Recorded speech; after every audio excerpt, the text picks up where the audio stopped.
નમસ્કાર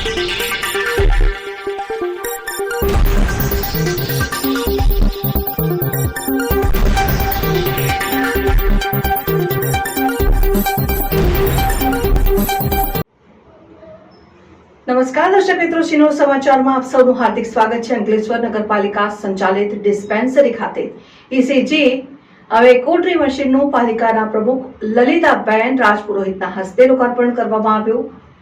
અંકલેશ્વર નગરપાલિકા ડિસ્પેન્સરી ખાતે નગરપાલિકા દ્વારા દર્દીઓ માટે વિવિધ સુવિધાઓ ઉપલબ્ધ કરાવવામાં આવી છે, ત્યારે નગરપાલિકા દ્વારા દર્દીઓ માટે વધુ 2 સુવિધાઓ ઊભી કરી છે। ડિસ્પેન્સરી ખાતે ઈસીજી મશીન અને ચામડીના મસા કણી તેમજ ઓપરેશન દરમિયાન વપરાતા કોટરી મશીનની સુવિધા ઉપલબ્ધ કરાવવામાં આવી છે, ત્યારે આજરોજ ડિસ્પેન્સરી ખાતે આ બંને મશીનો નગરપાલિકા પ્રમુખ લલિતાબેન રાજપુરોહિત, કારોબારી અધ્યક્ષ નિલેશ પટેલ, ડિસ્પેન્સરી કમિટીના ચેરમેન હિરલબેન પટેલના હસ્તે લોકાર્પણ કરવામાં આવ્યું હતું। આ લોકાર્પણ પ્રસંગે ડિસ્પેન્સરીના medical officer doctor Digant Parmar, પાલિકાના સભ્ય સંદીપ પટેલ સહિતના સભ્યો અને ભાજપના હોદ્દેદારો અને ડિસ્પેન્સરીના કર્મચારીઓ ઉપસ્થિત રહ્યા હતા।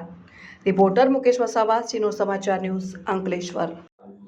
આજરોજ નગરપાલિકાની ડિસ્પેન્સરી ખાતે ઈસીજી મશીન અને કોટરી મશીનનું લોકાર્પણ થયું છે। ઈસીજી મશીનના આવવાથી હવે નગરજનો છાતીની પટ્ટી કઢાવી શકશે અને કોટરી મશીન દ્વારા ચામડીના સામાન્ય રોગો જેમ કે મસા કે કણીનું નિવારણ થઈ શકશે।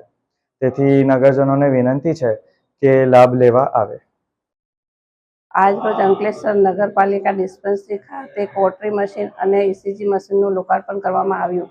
આ લોકોને હું વિનંતી કરું છું કે વધુમાં વધુ લાભ લે ને આગળ પણ હું ખાતરી આપું છું કે એવા સાધનો ઉપલબ્ધ થઈ શકે છે ને આ લોકાર્પણમાં ચેરમેન શ્રી નિલેશભાઈ, ડિસ્પેન્સરી ચેરમેન હિરલબેન, નગરપાલિકાના સભ્યો, સંગઠનના હોદ્દેદારો હાજર રહ્યા હતા।